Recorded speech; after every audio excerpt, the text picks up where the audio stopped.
दोस्तों, फिल्मों में तो आपने देखा ही होगा कैसे कभी हीरो तो कभी हीरोइन एक दूसरे को देखते ही प्यार में पड़ जाते हैं। मतलब पहली नजर में ही उन्हें प्यार हो जाता है। मगर आपने कभी सोचा है कि अगर इसी तरह पहली नजर से आपको स्टडी से या किसी ऐसे काम से प्यार हो जाता जिससे आपकी लाइफ चेंज हो सकती है तो कितना मजा आता, नहीं?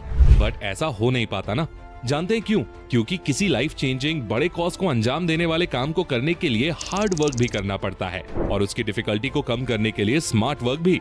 बट समस्या भी यही है कि आप ये सब कर नहीं पा रहे और इसीलिए आपका पढ़ाई करने में मन नहीं लग रहा। बट इस वीडियो के बाद I guarantee you'll definitely fall in love with study because in today's video मैं आपको कुछ ऐसे टिप्स बताऊंगा जिससे आपको स्टडी करने में मजा आने लगेगा। बेसिकली आप उसके प्यार में पड़ जाओगे। तो दोस्तों, आज फिर जबरदस्त वैल्यू ऐड करेंगे आपकी लाइफ में। So let's begin.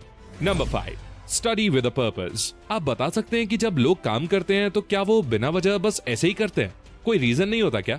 नहीं, उसके पीछे कोई ना कोई वजह होती है, कोई ना कोई पर्पस होता है, उद्देश्य होता है। जैसे कोई किसान खेत में काम क्यों करता है? वो इसलिए करता है ताकि उसकी फसल अच्छी हो सके। कोई इलॉन मस्क या अंबानी जैसा बिलियनियर काम करता है ताकि बिजनेस एक्सपैंड करके और बड़ा एम्पायर खड़ा किया जा सके। आप मंदिर, मस्जिद, चर्च या गुरुद्वारे में भगवान के पास मन में बिना किसी भाव के सच्ची निष्ठा से जाते हो और फिर भी उनसे शांति की मनोकामना करते हो। आपने शांति ही क्यों ना मांगी हो, बट आपने कुछ तो मांगा ही ना। मतलब मंदिर जाने के लिए भी आपने कुछ तो पर्पस रखा था। उसी तरह बस ऐसे ही सामने किताब रखने से और पढ़ने से आप पढ़ाई में रुचि नहीं बना पाओगे। खुद से सवाल पूछो कि आप पढ़ाई क्यों करना चाहते हैं? क्या आपको पढ़ाई करके नॉलेज गेन करनी है? क्या आपको अच्छे मार्क्स स्कोर करके किसी टॉप क्लास स्कूल या कॉलेज में एडमिशन लेना है? या पढ़ाई करके पैसा कमाना है? पर्पस छोटा हो या बड़ा कोई फर्क नहीं पड़ता, बस पर्पस होना चाहिए, क्योंकि पर्पस ही आपका एक मोटिवेशन बनके पढ़ाई से मन लगने में आपकी बैकिंग करेगा। सो दोस्तों, आज ही पढ़ाई करने की वजह ढूंढो और एक पर्पस ड्रिवन स्टडी करना शुरू कर दो।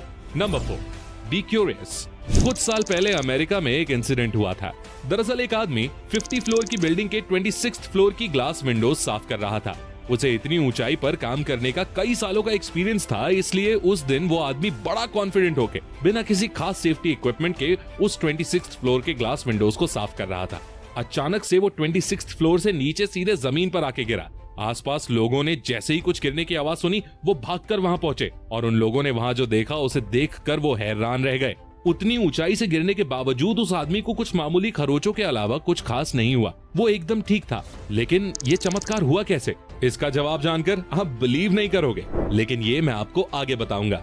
हाँ, क्यों दोस्तों? क्यूरियोसिटी जगी ना। ये जानने की क्यूरियोसिटी जगी ना कि वो आदमी बचा कैसे होगा। यही तो है पावर ऑफ क्यूरियोसिटी। आपको एक ही जगह ठहरा के रखती है। अभी जिस इंसिडेंट के बारे में मैंने आपको बताया, ये रियलिटी में हुआ ही नहीं था। इतनी ऊंचाई से गिरकर, वो भी मामूली चोटों के साथ, किसी भी इंसान का बचना ऑलमोस्ट इम्पॉसिबल है। बट कहानी थी ही ऐसी कि किसी भी इंसान को लास्ट तक क्यूरियोसिटी बनाए रखने और सोचने पर मजबूर करे कि आगे क्या होने वाला है या क्या हुआ होगा। इसी तरह आपको स्टडी भी कुछ ऐसे वे में ही करनी है जिससे स्टडी करने की क्यूरियोसिटी बढ़े और इवेंचुअली इंटरेस्ट भी, ताकि स्टडी करना कोई बोरिंग काम ना बना रहे। बट सवाल उठता है कि क्यूरियोसिटी बनाए कैसे? इसका आंसर आपको अगली टिप में मिलेगा।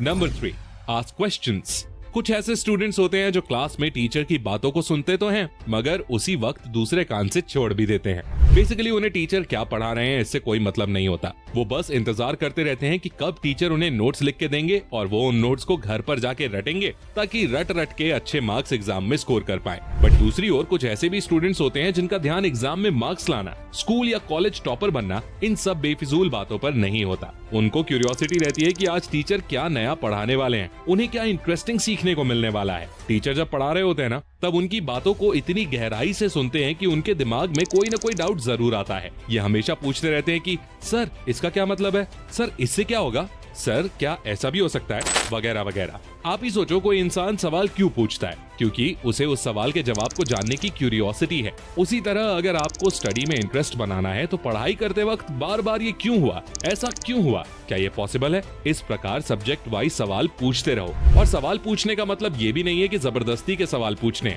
जेन्युइन सवाल पूछो और इस सवाल के जवाब को ढूंढो। धीरे धीरे आपका स्टडी में इंटरेस्ट बनने लग जाएगा। Number 2, do not bind the time. कुछ काम करने के बाद जब आप मोबाइल पर 5 या 10 मिनट के लिए टाइम पास करने बैठते हैं तो पता नहीं कैसे मगर 1 या 2 घंटे यूं ही निकल जाते हैं ना, और इसका पता भी नहीं लगता। और वही जब आप टीवी पर कोई मूवी देख रहे होते हो तो वहां जब 2 मिनट की एड ब्रेक आती है तब लगता है मानो ये 2 मिनट धीरे धीरे पूरे हो रहे हो और आप मन ही मन सोचने लग जाते हो कि यार 2 मिनट का ब्रेक बता के ये चैनल वाले कहीं आपको बेवकूफ तो नहीं बना रहे। बट ऐसा कुछ नहीं होता। ये किसी पसंदीदा चीज को लंबे वक्त रहने के बाद एक बेकार सी चीज आकर उसका फ्लो जब तोड़ देती है ना, तब ये सब लगने लगता है। और ऐसा हमें ऑलमोस्ट हर चीज में देखने को मिलता है। स्टडी में भी अगर आप सोच लेते हो कि आज मैं 3 घंटे स्टडी करूंगा तो 3 घंटे तक तो आप अच्छे से पढ़ाई कर पाते हो, मगर जैसे घड़ी का कांटा 3 घंटे से 1 सेकंड भी आगे बढ़ जाता है तब उसके आगे आप पढ़ाई नहीं कर पाते। आपके दिल और दिमाग दोनों ही आपको चिल्ला चिल्ला कर कहने लगते हैं, अबे चल यार हो गई तेरी आज की पढ़ाई। इसके बाद आप कितनी ही कोशिश क्यों ना कर लो, फ्लो टूटने के कारण आप उसके बाद स्टडी नहीं कर पाओगे। जरूरत के मुताबिक आप जिस चीज पर टाइम लिमिट लगाना चाहें लगाएं, जरूरत पड़ी तो टाइम पर भी लगाएं। लेकिन आपको अगर सीरियसली एक स्टडी लवर बनना है ना, देन स्टडी के लिए कभी भी टाइम लिमिट सेट मत करो। स्टडी पर टाइम लिमिट सेट कर देने से वो किसी बैरियर का काम करती है जो आपको उस बैरियर के पार नहीं जाने देती। फिर चाहे आप कितनी ही कोशिश क्यों ना कर लो, पढ़ाई करते वक्त अपने दिल और दिमाग के झांसे में आए स्टडी का फ्लो नहीं तोड़ना तो टाइम बाउंडेशन अवॉइड करो। Number 1, change your mindset towards learning and studies. Last but definitely not the least step, अपने नजरिए को बदलो। इस दुनिया में हर इंसान अच्छा है और बुरा भी, डिपेंड करता है कि उस इंसान को लेकर आपका माइंडसेट क्या है। दुनिया में ऐसे करोड़ों लोग हैं जो कहते हैं कि इलॉन मस्क कोई विजनरी इंसान नहीं है, वो बस पैसे का भूखा है, ये दुनिया को टेक्नोलॉजी के झांसे में फंसाकर लूट रहा है। बट दूसरी ओर ऐसे भी कई लोग हैं जो इलॉन मस्क को अपना भगवान मानते हैं। साइंस स्ट्रीम में इंटरेस्ट रखने वाले लोग स्पेसएक्स, टेस्ला की अनबिलीवेबल टेक्नोलॉजीज को एक माइलस्टोन मानकर उनकी तारीफें करते हैं। तो बिजनेस में इंटरेस्ट रखने वाले लोग उन्हें बिजनेस का बादशाह मानते हैं। अगर आप स्टडी को एक बोरिंग काम मानते हैं तो स्टडी आपको बोरिंग ही लगेगी। लेकिन आप अगर अब तक बताई गई सारी टिप्स को जोड़कर पढ़ाई में अपनी रुचि बना लेते हो ना, और उसे एक इंटरेस्टिंग टास्क के रूप में देखना शुरू कर देते हो, तो मैं 100% गारंटी के साथ कह सकता हूँ आपको पढ़ाई करने में मजा आने लगेगा। तो दोस्तों, अगर आप सही में चाहते हो कि आपको कुछ बड़ा हासिल करके दिखाना है तो आपकी उस ऊंची उड़ान के सफर की शुरुआत पढ़ाई से ही होती है। और अगर आप इस पहले पड़ाव में ही फेल हो जाते हो तो आगे